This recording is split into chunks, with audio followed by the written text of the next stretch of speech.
Good morning and welcome to the Core Connection. I'm Mira Rubin here with you on Enlightened World Network. And today's topic is despair and how sometimes we can feel overwhelmed by emotion, whether it's the despair or some other intense emotion. And what we're going to talk about is how to move through that, to transmute it and to connect or reconnect with possibility and promise.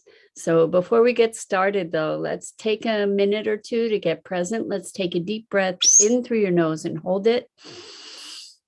And imagine clean, crisp oxygen flooding into your lungs, flowing into your bloodstream, nourishing all your cells, all your organs, and bringing vital life energy to your body and being. And as you exhale any tension, stress, negativity, fatigue.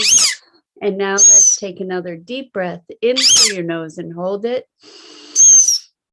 And this time, imagine brilliant, bright light lighting you up from the inside out, illuminating, electrifying, and energizing all your molecules, all your electrons, and all your cells, lighting you up from the inside out. And as you exhale any remaining stress, tension, negativity, fatigue. And now let's just gently press our palms together and very, very softly rub your fingers against your palms to feel the deliciousness of that sensation and the tickling and the tingling, and allow yourselves to become present right here, right now. Welcome, welcome, welcome. Good morning, Rosalind. Good morning to everyone else who's joining us. So good to have you here with us this morning. And happy Monday. And so to kick off our happy Monday, we're going to talk about despair. And the reason or the impetus for that topic is that over the weekend, it was so interesting. I became overcome with a deep, deep despair. And it wasn't because I was thinking anything. It was, in fact, I don't know what the reasoning was, that it wasn't reasoned. What I noticed is that I was aware of a dullness in my body. And as I allowed myself to tune into it, the tears started flowing. And there wasn't a story about it. There wasn't, it wasn't precipitated by anything in particular. It was just that my being was experiencing this deep, deep despair. And I resisted any impulse to make a story about it or to try and figure out where it was from or what it was about, and just allowed myself to be present to it in my body and throughout my being. Sorry, Maggie's chasing my feet to try and bite them. Sorry, I had to grab her because she draws blood. Anyway, so it was a very interesting experience because the emotion was very intense. And what I've learned over the years, particularly through the core connection work that I do with myself and with my clients, is that by presencing ourselves to the physical manifestation of emotional energy, that we then are able to allow it to move and to transmute and to release. And what I noticed was that there was a concentration of that emotion in my throat. I don't know if you've had the experience when you're crying, that your throat tightens, there's a constriction and almost I'm trying to think of a word for it, It's almost like a ringing of, like if you would wring out a cloth from, wring out the water from a cloth, you know, where there's this constricted twisting. And what came from that is I presenced myself to that sensation in my throat. I noticed that there was disruption in my belly.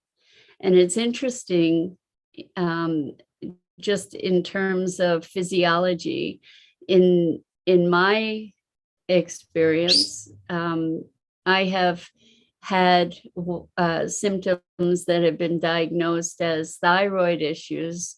I take medication for that. And I have also historically had digestive issues. And so it was really interesting to experience these sensations, the nausea in my belly and disruption there and the constriction in my throat, as I was allowing myself to feel these feelings without trying to interpret them. The tears were running down my face, and in from time to time I would just erupt into weeping. And eventually that the intensity of that emotion, first of all, it was dulled. You know, when I started out, it was dulled, and I was kind of numb to it. When I allowed myself to be present to it, that's when I experienced the constriction in the throat and the disruption in the belly. And then I felt a whole channel of energy from my belly up to my throat, this bubbling, you know, like bubble, bubble, toil and trouble kind of feeling that was just coming up from my belly. And the tears would come in waves, and there would be moments of relief, and then it would come again. And then I would become aware of other sensations moving through my body, and following those sensations and being present to them, all of this without judgment and without interpretation. You know, the mind really wants to understand this stuff. And excuse me, I guess I'm still processing some of it. Anyway, the mind wants to understand this and make reasons for our experience. And the thing is, I tend to, I believe that we are connected, we're all connected through the morphic field. And that there are moments when we receive experience and emotion and knowing from this field that is beyond our own individual experience. And so it may be that that's what was going on for me. Perhaps I was tapping into this greater experience of despair, but it was so powerful. And I decided to talk about it today because I don't think I'm alone in experiencing some of these emotions and feelings, and also some of the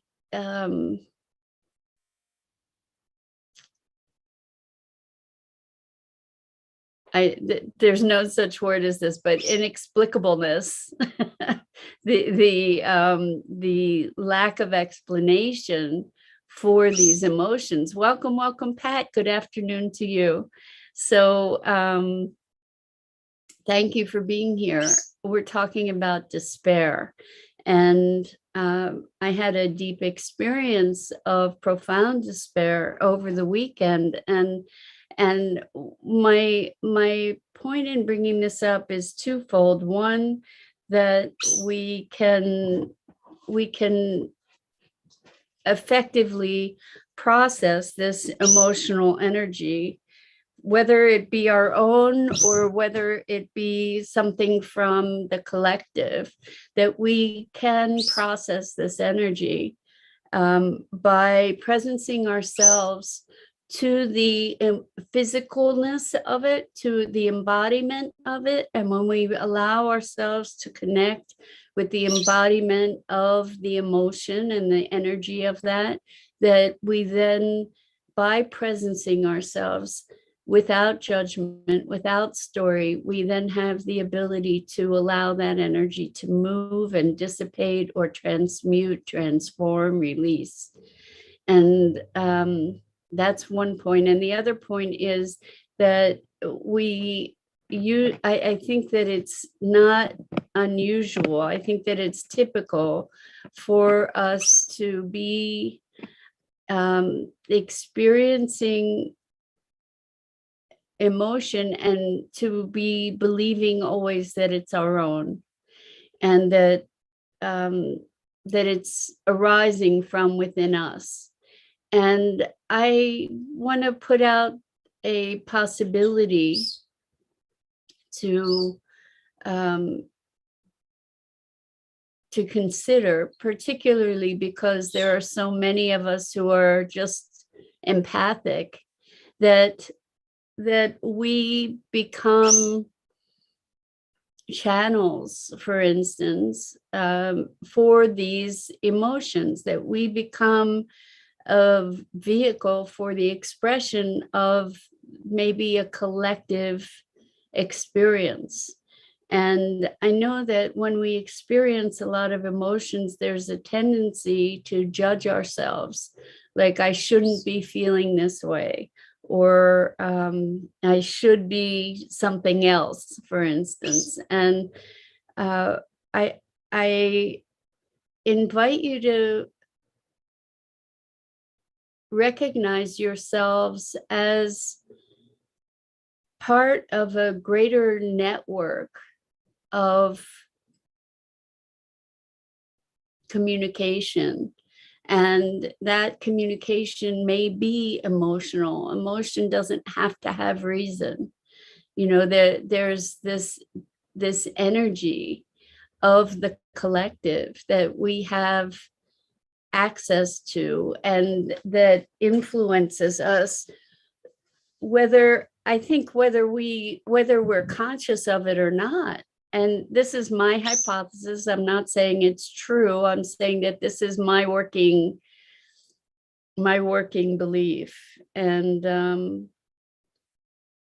anyway, it was really an interesting experience to just allow myself to move into that emotion without having to make it about me.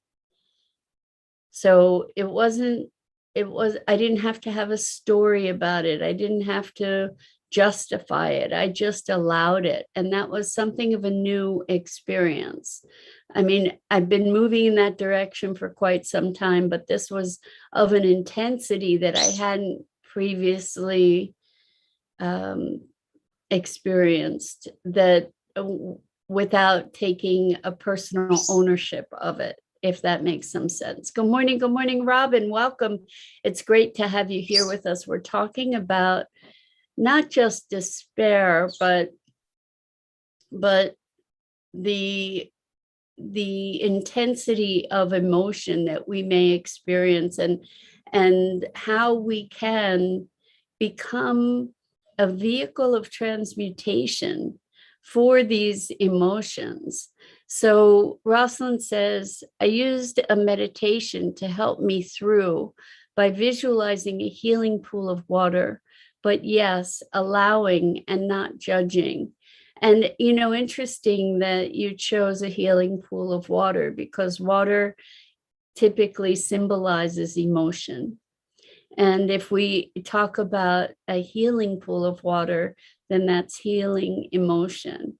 And I think if we can allow, thank you for sharing that, Rosalind, if we can allow ourselves to be relating to emotion as energy, then it makes it easier to relieve ourselves of self-judgment, like I shouldn't be feeling depressed or blah, blah, blah, to relieve ourselves of judgment and enable the actual experience. And what I have found is that when we allow ourselves, and this is so important, I can't speak it enough. I know I've spoken it many times before, but it's just so powerful. When we allow ourselves to experience our experience, whether it's emotional pain or physical pain or whatever, even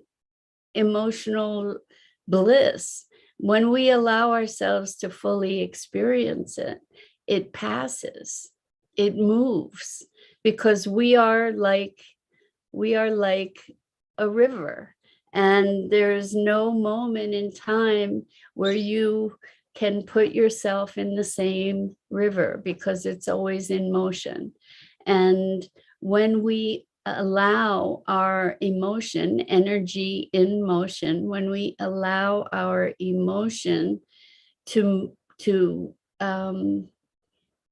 be, in other words, when we presence ourselves to it without judgment, without story, then that energy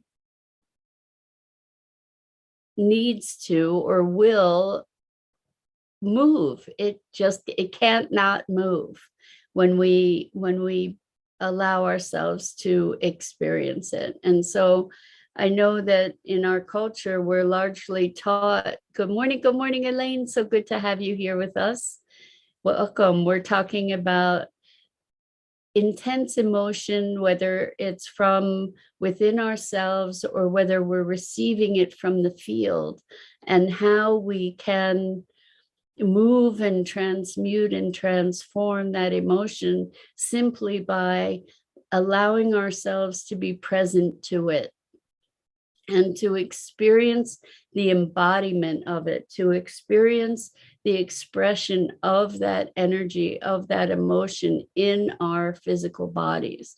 So as I was explaining earlier, my experience of despair was in my throat, which is so interesting because throat is is representative of expression, but and maybe it felt, maybe that was a component of this, that there's so much despair right now in the world around expression, around what's safe to express, what's not safe to express, what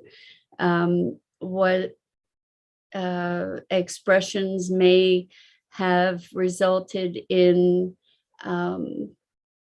negative consequences, or being heard, all kinds of aspects of that, but that there might be, for me anyway, this despair was showing up first in my throat and then in my belly, with a sense of nausea and gastro interruption and eruption, for that matter.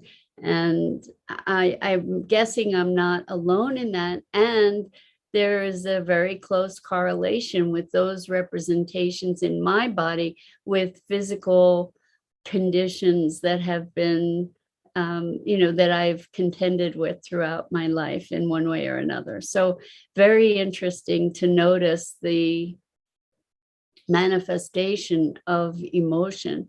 And I actually used muscle testing to identify the emotion as despair rather than as sorrow or grief or depression, that it was despair. And there was something about that word despair, or is something about that word despair, that has so much potency to it, so much power to it, so much intensity to it, that it felt bigger than me.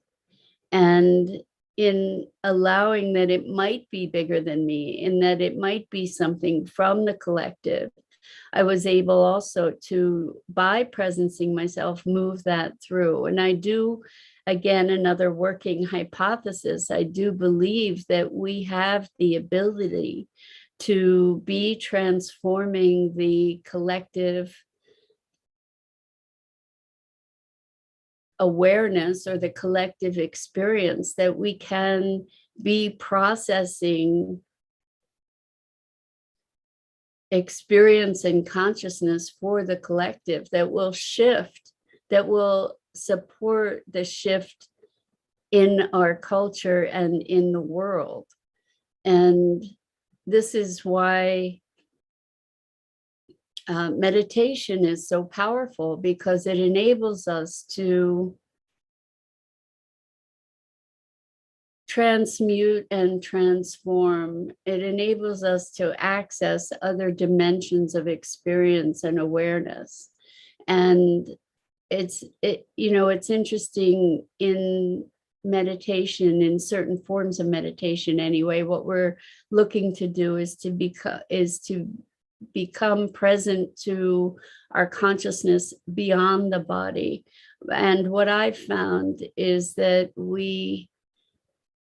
by presencing ourselves to the embodiment of our experience, that also supports the movement through to the other side of that experience. So the somatic, the body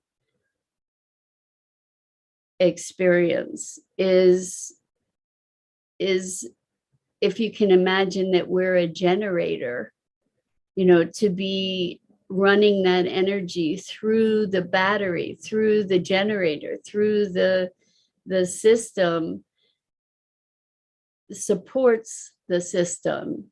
So Rosalind says, feeling the body through body awareness helps the mind to shift from thoughts to focus on how the body is feeling.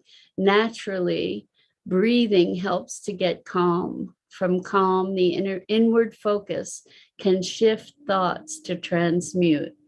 100%, Rosalind, beautifully said. And the thing, when we recognize how the body is feeling, I want to take that even a step further.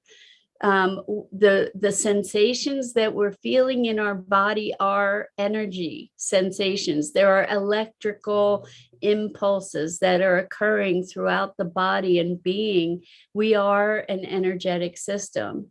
So there's a neurological, energetic, electrical system that we are in the very foundation of our being. And by putting, our thought is also energy, and by directing that energy, that thought, to the place of experience where that energy is localized in the body, oftentimes through pain or constriction or vibration or any other kinds of sensations, when we put our attention there, we're feeding energy into that part of the system, that energy of intention and attention.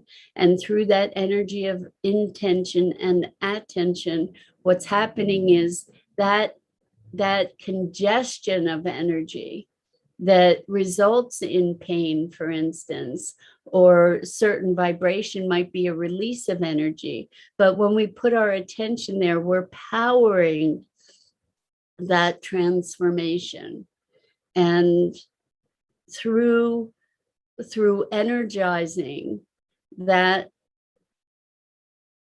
transformation, we're enabling stuck energy, congested energy, compressed energy to move and to transform. And so all of this, if you can imagine that there's a huge circuit, and there are places in the circuit where there are blockages, by putting our attention to that place without judgment, without story, what we're enabling is for that blockage to start dissipating and dissolving, and then to be able to be part of a renewed and empowered flow.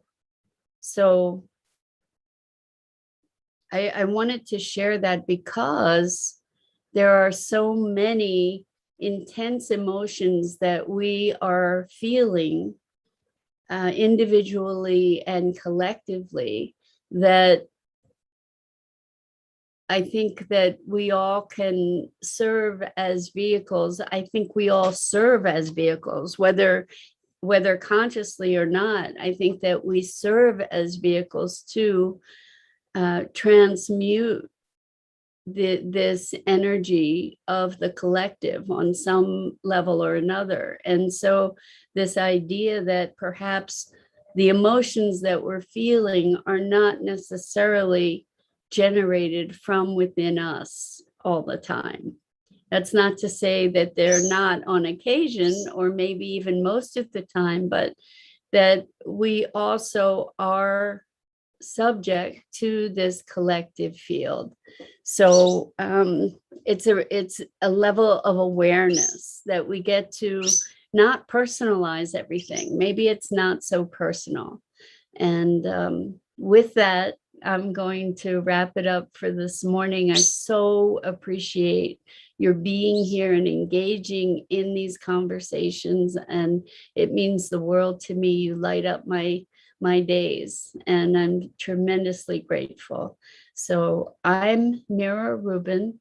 This is the Core Connection, and I go live each weekday morning here on the Enlightened World Network Facebook page at 9 a.m. Eastern. Please check out the other awesome programming on Enlightened World Network on the Facebook page, and on Enlightened World Living and EWN One with the Earth.